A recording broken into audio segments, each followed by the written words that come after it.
O mundo que a gente vive é cheio de contrastes, dicotomias, desigualdades. Quando a gente fala de alimentos, então, as diferenças entre as populações do mundo são gritantes. Há milhões que não têm o que colocar no prato e outros milhões que já garantiram o direito ao acesso à alimentação, mas estão preocupados com a qualidade do que vão consumir. No momento em que o mundo se assombra com um vírus que não distingue classe social nem etnia, a questão da segurança no alimento vem à tona com muita força. Será que o pão nosso de cada dia e também as carnes, as verduras, os legumes, as frutas podem prejudicar a nossa saúde? A discussão sobre a segurança do alimento é realmente importante. Tecnicamente, um alimento é seguro quando ele chega à nossa mesa livre de qualquer agente que ofereça risco à nossa saúde. Em outras palavras, alimentos sem contaminantes químicos ou biológicos ou com resíduos abaixo dos limites que representam riscos à nossa saúde. O tema é complexo, mais que isso, a maneira como a gente produz os alimentos vem se desenvolvendo junto com o caminhar da humanidade, desde a pré-história. Para conversar sobre esse assunto, a gente convidou dois especialistas em novas tecnologias na produção de alimentos. O Cristiano Bala, que é doutor em ciência política e presidente da CropLife Brasil, e a Cristiana Correia, farmacêutica, doutora em toxicologia e diretora científica do Instituto Brasileiro de Toxicologia. Eu acho importante você saber que a gente está conduzindo essa conversa seguindo todas as normas de segurança sobre a pandemia do coronavírus. Nós e toda a equipe. Então, deixa eu começar com você, Cristian, você como um cientista político, conta pra gente como é que você desenhou ao longo do tempo esse cenário atual da produção de alimentos. Olha, Zeca, a produção de alimentos sempre foi um dos maiores desafios do ser humano. E quando ele se sedentarizou, há 10 mil anos atrás, quando a agricultura foi descoberta, quando o homem conseguiu dominar as plantas e começou a semear e a produzir alimentos de forma sedentária, ele naturalmente e de forma indutiva, ele já foi fazendo a seleção das plantas de acordo com a vontade e com a percepção que ele tinha da qualidade que aquela planta tinha, que aquele alimento ia gerar. Então ele já olhava ali, uma semente um pouco maior, ou uma planta que resistia a uma determinada temperatura, um calor ou frio, etc. E aquilo foi de forma quase que indutiva, quase que de forma empírica, levando a melhoramento genético das plantas. Não tinha um conhecimento tão sofisticado como a gente tem hoje, sim, mas isso foi acontecendo durante todo esse período da história humana até o século XX, quando finalmente a ciência entendeu o que estava se fazendo, que é a descoberta do DNA e a descoberta da genética. A partir de coisa de 70 anos atrás, foi possível fazer isso que o homem fazia de forma empírica nos laboratórios. Então a gente conseguiu alterar e utilizar e conhecer melhor os genes e dar muito mais qualidade para as sementes e para a saúde das plantas. Então foi um processo longo, mas toda essa tecnologia e chegar na transgenia é um processo bem recente. Para você ter uma ideia, no Brasil, só a partir de 98 que a transgenia entrou no mercado. Nos Estados Unidos, um pouco antes. O fato é que, assim, o melhoramento genético ele já acontece desde sempre. As pessoas nunca param para pensar nesse aspecto. Agora, quando a gente fala de produtos transgênicos, significa, claro, que eles podem receber, então, um gene de outro organismo. É isso, basicamente, né? Então, vem a primeira pergunta. Como é que a gente pode garantir que receberam outro gene, um outro alimento, como é que eles podem ser seguros? Olha, primeiro a gente tem que dizer que não existe produto mais testado e retestado do que o produto transgênico, né? Existe uma preocupação muito grande, porque é uma tecnologia muito sofisticada. Então, é feito um trabalho sistemático antes de se ter um produto no mercado, de ver qual é o efeito que a mudança daquele gene especificamente tem na vida da planta, né? Como ela se comporta na natureza com aquela alteração. Depois, qual o efeito que aquilo tem no meio ambiente e, finalmente, na saúde humana. Sim. Então, assim, tem um processo muito cuidadoso e muito lento, e ao mesmo tempo lento porque sofisticado e cuidadoso, para que você tenha certeza de que aquilo lá não tem efeito na vida da planta, não tem efeito no meio ambiente e não tem efeito na saúde humana. Então, assim, já são quase 30 anos, por exemplo, que nos Estados Unidos se consome produtos transgênicos, não há nenhum efeito sobre a saúde humana, já se identifica no campo que não há efeito sobre a natureza e portanto, garante-se que não há nenhum efeito negativo na vida das pessoas. Está claro, então, que esse melhoramento genético trouxe muitos benefícios para as lavouras. Mas então, pergunto eu aqui, por que a gente ainda usa agrotóxicos, Christian? Essa é a grande pergunta. Se você tem a melhor planta, a melhor tecnologia, a mais saudável, por que você precisa usar o agrotóxico? Porque você tem as externalidades. A agricultura é uma atividade que você produz a céu aberto. Você tem a chuva, tem o sol, tem o vento, tem as intempéries da natureza. Então você tem os insetos, os fungos, o que a gente chama de ervas daninhas, que na verdade são plantinhas que nascem ao lado da planta principal. Ela não é daninha, não é malvada, ela só é uma planta que está ali do lado e ela tira a energia da planta principal. Então, para você tem que ter herbicidas, para você tirar essas plantas do caminho. Então, todo esse universo de externalidades exige uma tecnologia além da tecnologia biotech, né? Tem um aspecto fundamental que é o seguinte, principalmente se você regredir um pouco na história, você vê que depois da Segunda Guerra, principalmente na Europa e no Japão também, houve uma preocupação muito grande com a segurança alimentar. Então, se disse para aquelas sociedades, nós nunca mais vamos passar fome. Então, a preocupação daquela sociedade em produzir alimentos que garantissem a sustentabilidade e o fornecimento de alimento para aquelas populações, exigiu que também uma tecnologia nova para combater essas externalidades. Então, a indústria química entrou no jogo e começou a produzir produtos que pudessem atacar esses insetos, esses fungos e essas ervas daninhas. São os defensivos agrícolas, então? São os defensivos agrícolas que são feitos por empresas muito grandes, empresas muito antigas até. No caso, empresas europeias, que são as pioneiras, vamos dizer, da química tradicional. E as pessoas têm um certo problema com a química, etc. Mas a química é um processo da natureza, né? Então, justamente, deixa eu então chamar a Cristiana agora para explicar para a gente melhor. Cristiana, o que são esses defensivos agrícolas? Ok, Zeca. Defensivos agrícolas, também conhecidos como agrotóxicos, né, como vocês já mencionaram, são produtos químicos, físicos, biológicos, que eles têm por objetivo proteger a lavoura, né, contra as pragas que podem comprometer tanto a produção quanto a qualidade do alimento, tornando, às vezes, ele até impróprio para o consumo. Dentro da toxicologia, que é a área que eu atuo, a gente também usa uma outra denominação que é praguicida, né, que é matar as pragas, eliminar as pragas. E o que seriam essas pragas? Então, a gente tem uma gama aí de organismos vivos que se incluem como pragas, vão desde os insetos, que a gente, né, mencionou a questão das nuvens de gafanhotos que estavam se aproximando, que estavam amedrontando aí os agricultores do sul. Isso vai desde o quê? Plantas daninhas, e outros micro-organismos como fungos, bactérias, vírus que podem atacar as plantas, né? E até dentro desse contexto é interessante fazer uma menção, por exemplo, os inseticidas domésticos, né, que a gente usa aqui para matar barata, matar o pernilongo em casa, eles também são praguicidas e muitas vezes o próprio ingrediente ativo que faz parte dessa composição também é usado na lavoura, porque ele vai ter a mesma finalidade. Ótimo. Agora, então, deixa eu voltar aqui para o Christian. Fora essas nuvens de gafanhotos, são raríssimas, eventuais, a lavoura brasileira sofre muito com pragas e doenças?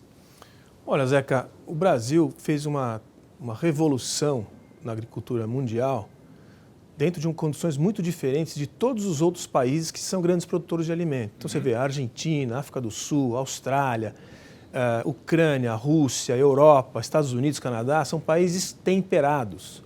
O único grande ator nesse cenário de produção de alimentos que é tropical é o Brasil. Então, no ambiente tropical, você tem uma condição de natureza muito diferente do que um ambiente temperado.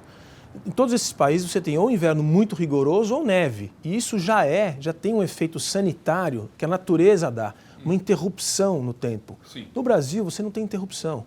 É um país que você pode ter 2 ou até 3 safras no mesmo ano. Sim. Então é natural que você utilize em volume mais defensivos, que é uma coisa que muita gente também não entende, como é que a gente usa mais do que os outros países, assim, volume, se você tem 2, 3 vezes mais, você tem que usar mais.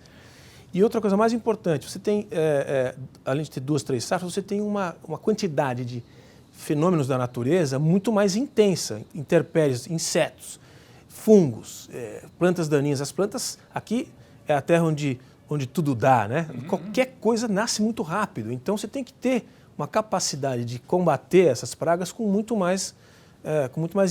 muito mais incisiva. Sim. E essa revolução que o Brasil fez, eu acho que é muito interessante, porque é o único país grande do mundo que desenvolveu a tecnologia da agricultura tropical. Agora, com essa prática também, a gente ouve muito, ou lê muita reportagem dizendo, olha, o Brasil usa muitos produtos que não são aprovados internacionalmente. Eu leio uma reportagem dessa, o que eu tiro? Qual é a informação que eu tiro? Está correta? Não está correto, porque assim, para começar, não existe nenhum produto que é proibido no mundo inteiro que seja aprovado no Brasil. Então isso é importante colocar assim já para começar a conversa. Mas tem duas razões fundamentais que explicam isso. Primeiro, às vezes um produto não está registrado, por exemplo, na União Europeia. A União Europeia não produz soja. Então tem produtos que são para soja que a União Europeia não registra. Se está registrado aqui, é porque a gente planta soja. Sim. E às vezes essas coisas não são consideradas na conta que se faz por aí. E outro aspecto mais interessante é o seguinte, muitos produtos ficam velhos. Você tem novas tecnologias que chegam, mas se esse produto novo não foi aprovado pela autoridade regulatória do país, então você não consegue aprovar. Ou ao contrário, um outro país já não usa mais aquele produto e a gente ainda usa, então esse produto não está mais naquele mercado, mas ainda está aqui, justamente porque a gente ainda não renovou, não trouxe tecnologia mais nova. Então, essas comparações têm que ser feitas com cuidado, porque senão parece que tudo está liberado no Brasil, né, como tem sido dito ultimamente. Você falou em renovação, em algumas ideias que acabam ficando vencidas. Claro que a gente pensa você falou de uma revolução de 50 anos atrás, 60 talvez. A agricultura que se praticava em 1950 é bem diferente da que a gente tem hoje. Acho que eu passo para a Cristiana aqui para perguntar também esses mecanismos, essas defesas que a gente usava naquela época são diferentes hoje, né, Cristiana? O que mudou? Sim, do ponto de vista toxicológico, a gente teve uma evolução científica muito grande e que conotou num perfil de toxicidade diferente desses produtos, né? Então, no pós-guerra, por exemplo, a gente teve inúmeros produtos que foram desenvolvidos que eram mais tóxicos até os inorgânicos à base de mercúrio, arsênico, até chegar nos produtos de hoje. Então, por que teve todo esse rigor, né? Essa análise mais exigente? Porque esses produtos, por exemplo, no desenvolvimento de novas moléculas, Zeca, a gente começa em torno de 1 milhão de moléculas e elas vão sendo analisadas, investigadas para atender esses critérios, a gente chegando em uma que vai ter essa viabilidade para ir para o mercado. Porque ela tem que atender a questão de eficiência agronômica, a questão de proteção, né, de cuidados com o meio ambiente e efeitos para a saúde. Então, ela tem que passar por esse crivo, então ela vai afunilando até chegar em uma que tem um potencial de poder ir para o mercado com a segurança adequada. Muito bem. Falando sobre esses efeitos que esses produtos podem ter, passo a palavra aqui para o Cristian agora. Qual é o impacto do uso desses defensivos agrícolas hoje? Olha, se você pegar os dados das Nações Unidas, entre 20% e 40% de perdas agrícolas ocorreriam se não houvesse defensivo agrícola, na média mundial, né? Então você tem aí um ganho de produtividade, na verdade. Você produz mais combatendo as doenças e as pragas. Depois você tem um barateamento do alimento, porque quando você tem estabilidade de fornecimento e quantidade, você tem um preço melhor. E talvez um ponto mais interessante é que quando você consegue maior produtividade naquele espaço de terra, você não expande para outras terras. Por exemplo, desmatamento, como o pessoal fica aflito com esse negócio da expansão da agricultura. Quanto mais você produz naquele espaço, com maior produtividade, menos desmatamento, menos ocupação de outras áreas. Agora, falando da gente aqui, da nossa saúde, Cristiana, deixa eu te perguntar, o uso de produtos químicos tem algum risco para a saúde de nós aqui, nós, consumidores? Ok. Eu acho que para responder isso, Zeca, eu primeiro vou colocar que para esse produto chegar na lavoura, né, ele tem um caminho bem longo, que é passar pela aprovação de várias instâncias aqui regulatórias. No caso do Brasil, a gente tem 3 ministérios que vão fazer essa avaliação. Então, a gente tem partir do Ministério da Saúde, através da Anvisa, né, que é a Agência Nacional de Vigilância Sanitária. Ela vai avaliar toda a questão de segurança para a saúde, né, que não tenha nenhum problema para a saúde humana. o IBAMA, que ele vai tratar da questão de meio ambiente, então toda a segurança para o meio ambiente, e o MAPA, que é a agricultura, que vai tratar da eficiência agronômica. Então, esses três, eles vão realmente, assim, tem muito criteriosos nessa avaliação, e isso não é diferente de outros países, viu, Zeca? A gente vê essa avaliação sendo feita na Europa, nos Estados Unidos, com a mesma rigorosidade, às vezes o Brasil é até mais rigoroso do que lá fora.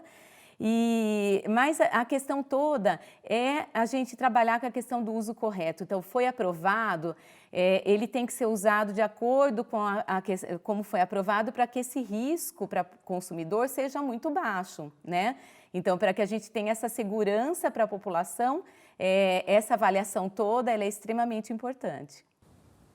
Mas eu queria que você esmiuçasse um pouco mais, Cristiana. Quais são os fatores que são levados em consideração nesse desenvolvimento de novos defensivos? Como é que a gente pode proteger as lavouras sem prejudicar, claro, a nossa saúde, o consumidor final? Sim. Acho que é importante colocar assim.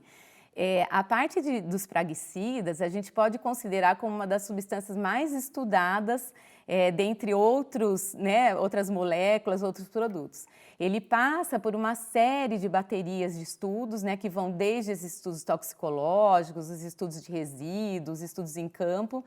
E nessa questão toxicológica, acho que é importante a gente colocar que vários pontos são estudados. Então, o potencial de causar uma mutação, o potencial de causar câncer, o potencial de causar uma malformação, né, nas crianças, no desenvolvimento, aí na gestação. Então, isso tudo é muito bem avaliado dentro dos estudos toxicológicos, né? Então, hoje, todas as moléculas elas têm que passar por esse crivo rigoroso de análise pelos estudos. O que a gente tem visto hoje em dia também é assim, os produtos mais antigos que não passaram por essa avaliação criteriosa, eles estão sendo reavaliados. Então, a gente vê que a nossa própria Anvisa, agora ela, né, notificou todos os produtos que vão ser reavaliados. Por quê? Não é uma vez registrado, nunca mais ele vai ser visto. Não, a gente tem que realmente usar da boa ciência, das atualizações que a ciência nos traz, para a gente poder o quê? Avaliar se esses produtos mais antigos também não vão trazer nenhum risco para a saúde da população. Olha, a Cristiana falou sobre esse rigor todo, essa seriedade com que isso tudo é feito, esse processo é feito, mas nós aqui no Brasil, a gente tem mecanismos de controle para fazer esse alimento chegar com segurança? Ele é produzido com segurança e a gente pode consumir com segurança? A gente pode, Zeca. A Cris falou muito bem. E no Brasil, a gente tem... Vou dar um exemplo de avaliação pública e uma avaliação privada, entre muitas outras. Por exemplo, a Anvisa, a Agência Nacional de Vigilância Sanitária, tem um estudo, um programa de estudos de avaliação de resíduos em alimentos, o PARA, né? Ele é feito de 2 em 2 anos. Pega uma amostra grande de alimentos e faz uma análise rigorosa para ver os resíduos. O último PARA, que foi publicado o ano passado, estabeleceu que 0,89% dos alimentos no Brasil tem um índice acima daquele que é, do ponto de vista agronômico, o limite razoável. Menos de 1%, então. Menos de 1%, e assim, é um índice que, se comparado com o modelo europeu, está mais baixo do que o do europeu. Né? Do ponto de vista privado, isso também já acontece. Por exemplo, a Associação Brasileira dos Supermercados já faz uma análise de rastreabilidade de vegetais e de legumes, por exemplo, para que ela mesma saiba, quando encontra algum produto com um índice acima, já avisa o produtor que vai romper com o fornecimento. Então, assim, isso já existe no Brasil e é sofisticado, apesar de muita gente ainda não saber. Mas será que é suficiente para garantir que a gente não vai ter nenhuma doença? Deixa eu perguntar para a Cristiana aqui. A gente pensa em câncer, malformação, outras doenças. A gente pode ficar sossegado com relação a isso, Cristiana? Ok. Eu acho que vale a pena mencionar que risco zero, Zeca, não existe para nenhuma atividade humana, né? Então, sempre que a gente for trabalhar com todas essas questões, a gente trabalha muito com um binômio que chamado risco-benefício. Então, nós vamos pesar realmente o benefício e avaliar esse risco. E o risco para a gente, né, que é uma ferramenta que nós estamos usando muito hoje dentro da avaliação desses produtos, a gente vai pesar tanto o perigo que ele oferece, que esses estudos toxicológicos vão fornecer para a gente, né, de entender se ele pode causar um câncer, se ele pode causar algum efeito nocivo, quanto à exposição. A exposição ela é muito importante. Quais são as condições de exposição, como a dose, a frequência que você vai estar exposto. Então, nós vamos juntar esses dois parâmetros para a gente entender o risco. Entendendo o risco, a gente pode saber se ele é possível de ser aceito ou não, né? Então, é isso que a nossa agência hoje trabalha. Eu acho que vale a pena até mencionar, fazer uma analogia com a questão dos medicamentos. Os medicamentos, eles também passam por vários estudos pré-clínicos, né, esses toxicológicos, depois eles vão para os estudos clínicos, né, onde se estuda com populações, às vezes um número menor, até aumentando essa população. E o que acontece é que quando ele vai realmente para o mercado, que um número muito maior de pessoas vão entrar em contato, vão estar expostas a esse produto, a gente consegue enxergar, às vezes, alguns efeitos que a gente não viu nos estudos até aquele momento. Por isso, como o Christian colocou, a gente tem algumas ferramentas, que seria essa monitorização pós-comercialização. Então, no caso do medicamento, a gente faz um processo chamado de farmacovigilância. Então, você vai realmente ficar atento a qualquer sinal de efeito adverso que apareça. E para a parte dos agroquímicos, né, dos agrotóxicos, praguicidas, isso também é feito. É uma monitorização, né, desses efeitos que podem aparecer do uso do produto no dia a dia. Então, com esses avanços todos, Cristiana, o Brasil acabou ficando com a fama do país que mais consome agrotóxicos no mundo. 5 litros de agrotóxicos por ano, cada brasileiro consome, é isso mesmo? Zeca, olha, a gente fica até às vezes apreensiva, né, e triste com essas publicações, porque às vezes a forma de apresentação do dado não é correta. Nós temos agora uma pesquisa bem recente que mostra que, na verdade, o Brasil é um país de extensão muito grande, um país agrícola. Então, a apresentação desse dado, a melhor forma seria o quê? O quanto se aplica de produto por hectare tratado, né?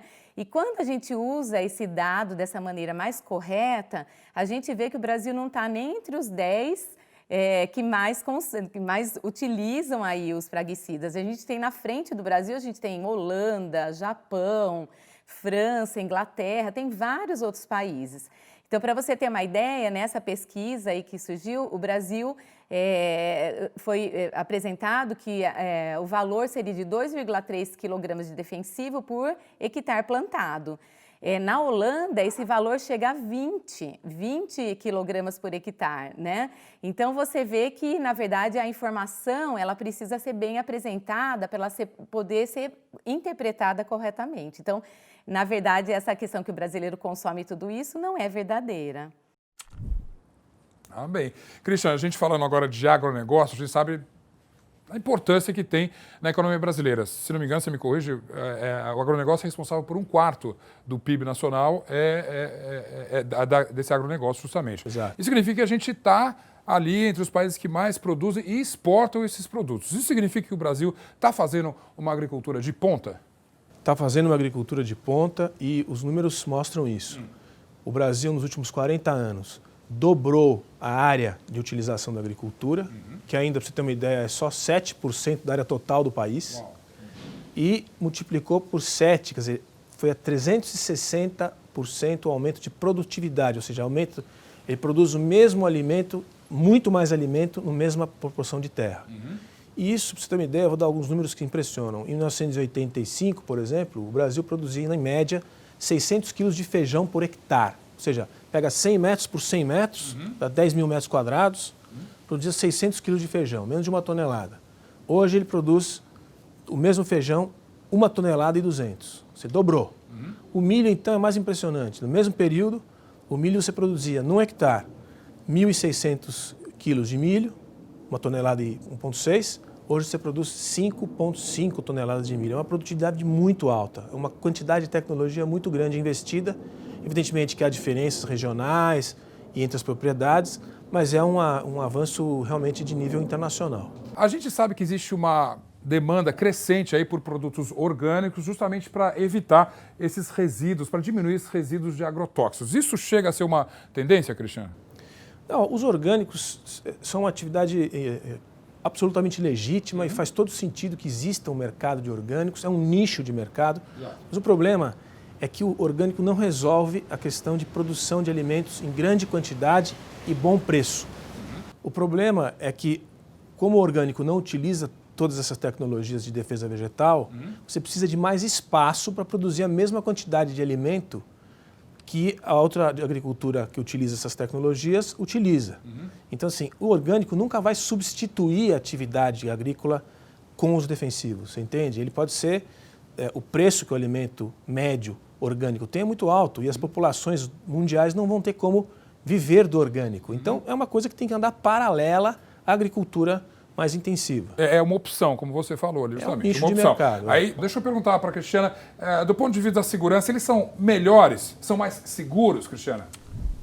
Então, acho que primeiro, não há diferença na composição nutricional entre esses produtos. Então, acho que isso é a primeira questão importante de ser colocada. E segundo, que tanto os convencionais quanto os orgânicos, eles não estão isentos de risco. Né?